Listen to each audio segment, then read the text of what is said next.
नमस्कार, मैं मुकेश यादव। जीएस वाटिका में स्वागत है। हम लोग ज्योग्राफी पढ़ रहे हैं और ज्योग्राफी में हम लोग प्लैनेट के बारे में पढ़ रहे हैं। तो पिछले क्लास में हम लोग बुध देखे थे और आज का टॉपिक है शुक्र। ध्यान रखेंगे, शुक्र जिसे हम लोग कहते हैं वेनस।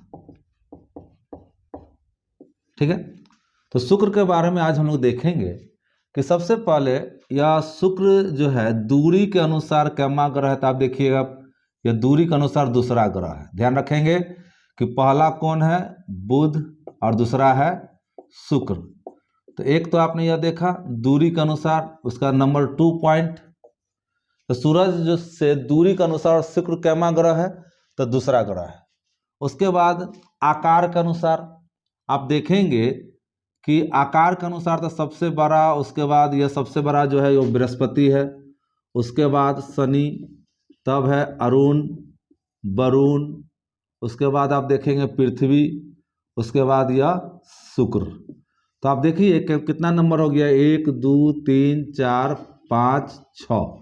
यानी कि आप कह सकते हैं कि आकार के अनुसार कैमा ग्रह, तो आकार के अनुसार छठा ग्रह, और दूरी के अनुसार कैमा ग्रह, दूरी मतलब सूर्य से दूरी के अनुसार कैमा ग्रह, तो यह दूसरा ग्रह। इसमें कोई दिक्कत नहीं। अब आगे चलते हैं। कहा जाता है शुक्र के बारे में कि इसका व्यास, अब तीसरा पॉइंट, शुक्र का व्यास कितना होता है। व्यास का मतलब इस तरह से, यह शुक्र है और यह हो गया पूरा यह, यानी कि ई कोना से यह कोना। तो इसका जो व्यास है 12,104, 12,104, जो कि पृथ्वी के तरह ही है। और पृथ्वी का मान लीजिए पृथ्वी, और पृथ्वी का व्यास कितना है, तो 12,756 किलोमीटर।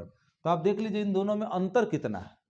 यह 12,104 है, यह 12,756 है, तो मुश्किल से 600 किलोमीटर का ही अंतर है। तो आप इसीलिए इसको हम लोग जुड़वां बहन भी कहते हैं पृथ्वी का। तो इसको भी थोड़ा देर के लिए मिटा दीजिए। तो ध्यान रखेंगे कि शुक्र ग्रह का व्यास कितना है, तो 12,104 किलोमीटर। उसके बाद नेक्स्ट है, चौथा पॉइंट इसमें है, इसमें लिखता है कि परिभ्रमण काल कितना है इसका। परिभ्रमण, ध्यान रखेंगे, परिभ्रमण, और परिभ्रमण का मतलब है अपने अक्ष पर चक्कर लगाना। अब ये सपोज कीजिए ये अपने अक्ष पर है, तो यह अपने अक्ष पर यह कितना देर में एक कंप्लीट चक्कर लगा लेता है।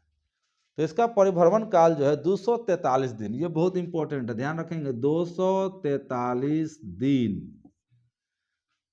तो 243 दिन में यह अपने अक्ष पर एक कंप्लीट चक्कर लगाता है। कौन, यह शुक्र। उसके बाद है पांचवा पॉइंट, परिक्रमण। परिक्रमण काल कितना है इसका, तो परिक्रमण का मतलब होता है कि सूरज के चारों ओर ये साहब जो चक्कर लगाते हैं कंप्लीट चक्कर, वो कितना दिन में लगाते हैं, तो 255 दिन। ध्यान रखेंगे, 255 दिन। तो यहाँ थोड़ा गौर कीजिए, लगभग 243 दिन और ये 255 दिन, तो थोड़ा मोड़ा का अंतर है। कितना, लगभग 12 का अंतर है, 12 दिन, यहाँ भी दिन यहाँ भी दिन, तो 12 दिन आगे पीछे, तो लगभग सेम है। तो आप कह सकते हैं कि वो कौन सा ग्रह है जिसका परिक्रमण और परिभ्रमण लगभग सेम है, तो वो साहब है कौन, शुक्र ग्रह। उसके बाद है छठा पॉइंट, इसमें आइए। इसमें कहता है कि क्या इसके पास उपग्रह है, तो उपग्रह साहब 0 है। उपग्रह का क्या मतलब, चंद्रमा। ध्यान रखेंगे, चंद्रमा। तो यहां पर कितना है, 0, ZERO। इसका क्या मतलब कि अगर आप शुक्र ग्रह पर जाएंगे, जिस तरह से हम लोग पृथ्वी पर खड़ा हैं, उसी तरह से अगर शुक्र ग्रह पर आप खड़ा होंगे तो आसमान में देखिएगा तो आपको एक भी चंदा मामा दिखाई नहीं देगा। इसीलिए इसके उपग्रह की संख्या कितनी, 0। तो आप याद रखना है कि बुध का भी उपग्रह 0 और साहब का भी, शुक्र का भी उपग्रह 0, ये ध्यान रखेंगे। अब आते हैं सातवां पॉइंट, इसे हम लोग चमकीला ग्रह कहते हैं। ध्यान रखेंगे, चमकीला। इसके अलावा भी इसको हम लोग 2 और नाम से जानते हैं। सबसे गर्म ग्रह, पृथ्वी का निकटतम, प्लस सबसे गर्म ग्रह, ठीक। उसके अलावा पृथ्वी का निकटतम, पृथ्वी का निकटतम, अब यहाँ एक एक करके देखते हैं। सबसे गर्म ग्रह, यह गर्म क्यों है भाई मेरे? क्योंकि इस ग्रह में आपको मान लीजिए कि यह शुक्र ग्रह है, तो इसके अंदर में जो है वो CO2 की मात्रा ज़्यादा है, CO2। और CO2 जो गैस होता है वो कार्बन डाइऑक्साइड गैस है और वो गर्म गैस है। वो सबसे गर्म होने के कारण जब यह गर्म होगा तो यह चमकेगा भी। जिस तरह से कोयला को अगर जलाइए तो कोयला जब जलेगा तो गर्म होगा, और गर्म होने पर दूर से क्या होता है, चमकता है, चमचम करता है। तो एक तो यह अपने खुद गर्म है, तो गर्म क्यों है? तो CO2 के कारण है। अब आपके माइंड में आता होगा कि सर सबसे सूरज के नजदीक तो सबसे बुध है, तो इसको सबसे गर्म होना चाहिए क्योंकि सूरज की रोशनी तो इस पर भी पड़ रहा है, इस पर भी पड़ रहा है। और लेकिन आप गर्म ग्रह इसे कह रहे हैं शुक्र को, क्यों? तो आपने पढ़ा कि शुक्र पर जो है वो कौन गैस है? CO2 गैस है, तो ये ध्यान रखिएगा। और इसीलिए बुध सबसे गर्म ग्रह नहीं है, बल्कि वह शुक्र सबसे गर्म ग्रह है CO2 के कारण। और जब ये CO सबसे गर्म है तो सबसे ज्यादा चमकेगा भी। उसके बाद यहाँ पर एक चीज लिखा हुआ है, पृथ्वी का निकटतम ग्रह, निकटतम ग्रह। तो आप गौर करेंगे कि अब मान लीजिए कि सूरज है और यह बुध हो गया, शुक्र हो गया, पृथ्वी हो गया और यह मंगल हो गया। तो यह हो गया शुक्र, यह हो गया पृथ्वी और यह हो गया मंगल। तो आप गौर करेंगे कि अगर मान लीजिए कि यह पृथ्वी और मंगल के बीच की दूरी माना कि 10 किलोमीटर, माना कि, तो इसके और इसके पृथ्वी और शुक्र के बीच की दूरी मान लीजिए कि 7 किलोमीटर है। तो इसीलिए हमने यहाँ पर लिखा पृथ्वी का निकटतम ग्रह। तो पृथ्वी का सबसे निकट कौन होगा? मंगल होगा कि शुक्र होगा? तो दूरी के अनुसार आपको शुक्र होगा, तो इसीलिए हमने लिखा पृथ्वी का निकटतम ग्रह। इसके अलावा आप देखिएगा कि इसे हम लोग पृथ्वी का जुड़वां बहन भी कहते हैं, पृथ्वी का भगनी भी कहा जाता है। इसके अलावा जुड़वां बहन प्लस पृथ्वी की भगनी, इसको कहा था। जुड़वां बहन का क्यों कहा गया? तो आपको हमने बतलाया कि जिस तरह से आप यहाँ गौर करें कि यह शुक्र का व्यास कितना है, तो 12,104 है। और पृथ्वी का व्यास कितना है, तो यह मान लीजिए कि पृथ्वी और इसका व्यास कितना है, तो 12,756। तो लगभग कितना का अंतर है, आप गौर कीजिए। तो 12,104 घटाइए 12,756 में, तो लगभग 600 किलोमीटर का अंतर है। तो अधिकतर तो यह 90% तो मिल रहा है, इसीलिए इसको हम लोग पृथ्वी का जुड़वां बहन कहते हैं। कोई दिक्कत नहीं, क्लियर है? उसके बाद पृथ्वी की भगनी भी कहते हैं। अब इसमें कहता है इसको सांझ का तारा और भोर का तारा भी कहा जाता है, ध्यान रखेंगे। नेक्स्ट 8वां पॉइंट,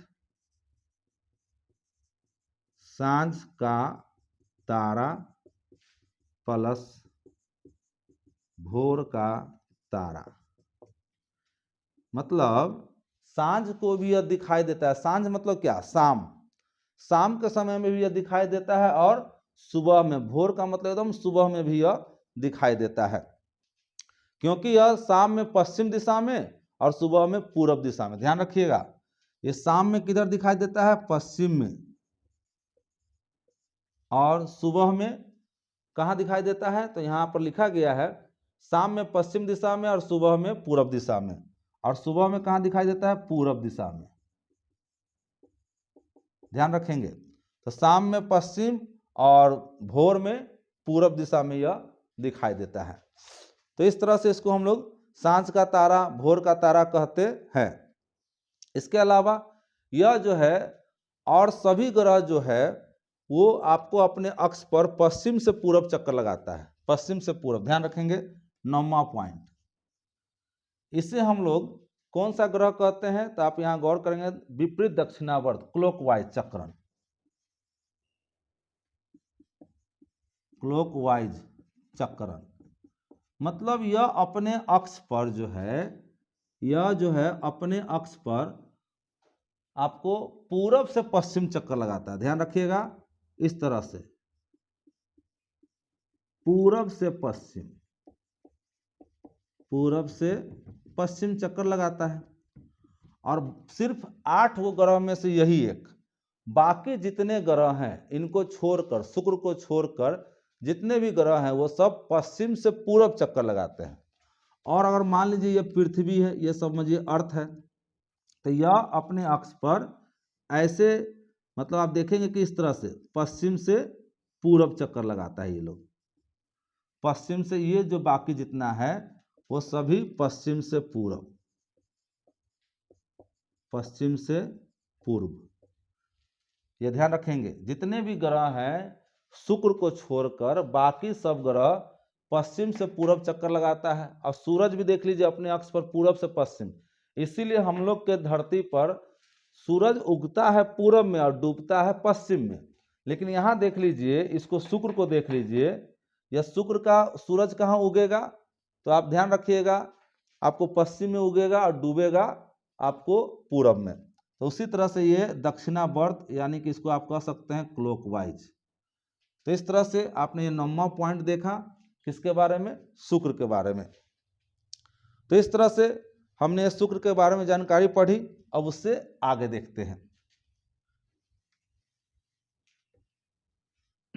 यानी कि शुक्र के बारे में हम लोगों ने क्या क्या पढ़ा, कि शुक्र का परिक्रमण काल और परिभ्रमण काल लगभग एक बराबर है। इसे सुबह का, सांझ का तारा, भोर का तारा भी कहते हैं। यह सबसे चमकीला, सबसे गर्म ग्रह है। यह सूरज से दूरी के अनुसार दूसरा नंबर और आकार के अनुसार यह छठा नंबर ग्रह है। अब आते हैं, नेक्स्ट है बृहस्पति। बृहस्पति ग्रह, इसको हम लोग कहते हैं जुपिटर। ध्यान रखेंगे, अंग्रेजी में इसको कहते हैं जुपिटर। तो ध्यान रखेंगे नंबर 1 इसमें, कि यह भी सूरज के दूरी के अनुसार कैमा ग्रह है। तो आप देख लीजिए 1 2 3 4 5, 5वां नंबर, यानी कि यह बुध हो गया, यह शुक्र, यह पृथ्वी, यह मंगल और यह है बृहस्पति। तो सूरज के दूरी के अनुसार कैमा हो गया, तो ध्यान रखेंगे दूरी के अनुसार 5वां ग्रह। उसका नंबर 2 पॉइंट, आकार के अनुसार, आकार मतलब सबसे नंबर 1। यहाँ याद रखेंगे कि आकार के अनुसार कैमा ग्रह है, यह सबसे बड़ा ग्रह है। सौरमंडल का सबसे बड़ा ग्रह कौन है, यह बृहस्पति था, नंबर 1 हो गया। अब आते हैं, इसका नेक्स्ट पॉइंट है कि इसका व्यास, तीसरा नंबर। अब इसका व्यास कितना है, तो यह सबसे बड़ा ग्रह है, तो इसीलिए इसका व्यास भी सबसे ज्यादा होगा। इसका व्यास जो है 1,42,984, 1,42,984 किलोमीटर है इसका व्यास। यानी कि यहाँ से लेकर यहाँ तक इसका व्यास है 1,42,984 किलोमीटर, इसीलिए इसको सबसे बड़ा ग्रह हम लोग कहते हैं। चौथा पॉइंट, कि इसका परिभ्रमण काल, ये बड़ा इंपॉर्टेंट है, आप ध्यान रखेंगे, परिभ्रमण काल। और आपने पढ़ा है परिभ्रमण किसे कहेंगे, अपने ही अक्ष पर चक्कर लगाना। तो यह अपने अक्ष पर किधर से किधर चक्कर लगाता है, पश्चिम से पूरब। इस तरह से आप ध्यान रखेंगे, यह अपने अक्ष पर किधर से किधर चक्कर लगाता है, तो एक तो पश्चिम से पूर्व, ठीक। दूसरी बात है, यह अपने अक्ष पर चक्कर लगा लेता है कितना देर में, तो यह अपने अक्ष पर मात्र 10 घंटा में। ध्यान रखेंगे, मात्र 10 घंटा में। इसका मतलब है 5 घंटा का दिन और 5 घंटा का रात। मतलब यहां पर अगर आप जाएंगे तो 5 घंटा का दिन होगा और 5 घंटा का रात होगा। जिस तरह से हमारी पृथ्वी जो है 24 घंटा में एक चक्कर लगा लेती है, तो 12 घंटा का दिन और 12 घंटा का रात है।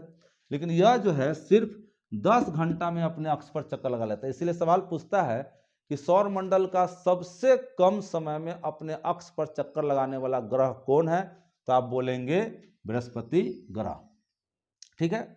अब आते हैं 5वां पॉइंट, परिक्रमण काल। परिक्रमण काल, परिक्रमण का क्या मतलब, कि सूरज के चारों तरफ ये एक चक्कर कितने दिन में लगा लेता है, तो यह लगाता है आपको 11 वर्ष 11 महीना। ध्यान रखिएगा, लगभग आप 12 साल याद रखिएगा। इसे हम लोग कहेंगे 11 वर्ष 11 महीना। तो आप मोटा मोटी क्या याद रखेंगे, 12 साल। तो आप ध्यान रखिएगा, यह अपने अक्ष पर घूम जाता है मात्र 10 घंटा में, और सूरज का एक कंप्लीट चक्कर लगाता है 12 साल में।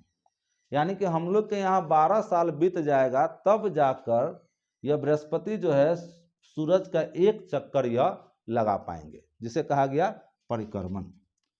छठा पॉइंट में आते हैं, इनके पास कैगो उपग्रह है। उपग्रह मतलब हमने क्या पढ़ा, चंद्रमा। यानी कि अगर मान लीजिए कि यह है, आपको सपोज कीजिए कि यह है बृहस्पति ग्रह और यहाँ आप खड़ा हैं इस तरह से, तो जब आप यहाँ बृहस्पति ग्रह के ऊपर जब खड़ा है तो आसमान में आपको कै गो चंद्रमा दिखाई देगा, यही बात इसमें यह कहा जा रहा है। तो अगर आप बृहस्पति ग्रह पर खड़ा होकर आसमान में देखेंगे तो वहाँ पर कै गो चंद्रमा दिखाई देगा, तो इसमें आपको 79, ध्यान रखेंगे 79, यानी कि 80 में एक कम, तो मोटा मोटी 80 ध्यान रखिए। तो आप अगर बृहस्पति ग्रह पर खड़ा हो जाएंगे तो आसमान में आपको चंद्रमा 79 चंद्रमा दिखाई देगा। आपको बड़ा अचरज लगता होगा। तो इस तरह सवाल पूछता है कि वो आगे फिर उसके बाद यह देखने में कैसा है, तो इसमें जो चंद्रमा है तो इसका सबसे बड़ा एक उपग्रह भी है। अब यहाँ ध्यान रखेंगे उपग्रह, यह उपग्रह क्या है, नेक्स्ट नंबर दे देते हैं 7वां पॉइंट, उपग्रह। तो आपने देखा उपग्रह की संख्या कितनी, तो 79 है। तो सबसे बड़ा उपग्रह, तो सबसे बड़ा जो उपग्रह है उसका नाम है गयानीमिड। गयानीमिड। और ये कैसा दिखता है, तो पीला। तो यह भी ध्यान रखेंगे कि ये पीला रंग का उपग्रह कौन सा है, तो यह उपग्रह आपको जो है वो गयानीमिड है। तो इस तरह से आपने ये बृहस्पति के बारे में देखा। अब हम लोग ना अब इसके बाद हम लोग यह देखेंगे कि बृहस्पति को हम लोग सौर मंडल का सबसे बड़ा ग्रह कहते हैं। तो आपने पढ़ा कि सौर मंडल का सबसे बड़ा ग्रह, सौर मंडल का सबसे बड़ा ग्रह, सबसे बड़ा ग्रह किसे कहते हैं, बृहस्पति को। उसके बाद यह जो है आपको इसका सबसे बड़ा खुद यह ग्रह भी है और सौर मंडल का सबसे बड़ा उपग्रह भी इसी के पास है। तो सौर मंडल का सबसे बड़ा ग्रह यह खुद है बृहस्पति, और सौर मंडल का सबसे बड़ा, आप ये इस तरह से भी लिख सकते हैं, सौर मंडल का सबसे बड़ा उपग्रह भी कौन है, यह बृहस्पति ही है। इसका बृहस्पति यह हो गया सौर मंडल का सबसे बड़ा ग्रह, और इसका उपग्रह कौन है, तो गयानीमिड। तो इस तरह से याद रखिएगा कि हमारे हिंदुस्तान में महिलाएं लोग बृहस्पति भगवान की भी पूजा करती हैं, और बृहस्पति भगवान की पूजा करती हैं तो उस दिन पीला रंग का साड़ी पहनकर पूजा करती है। तो पीला से याद रखिएगा कि यह पीला रंग का दिखाई देता है बृहस्पति ग्रह। वो कौन सा ग्रह जो पीला दिखाई देता है, तो बृहस्पति। इसके अलावा बृहस्पति भगवान की जब वो पूजा करती है तो वो भगवान से क्या मांगती है, तो भगवान से मांगती है कि हे भगवान मुझे ज्ञान दीजिए। ज्ञान से याद रखिए गयानीमिड। ठीक है। तो इस तरह से हम लोगों ने बृहस्पति के बारे में देखा। तो आज के लिए इतना ही। अच्छा लगा तो वीडियो लाइक करें, शेयर करें, सब्सक्राइब करें और कमेंट करें। तो आज के लिए इतना ही। Thank you. और आप सभी को छठ पूजा का बहुत बहुत शुभकामनाएं। Thank you.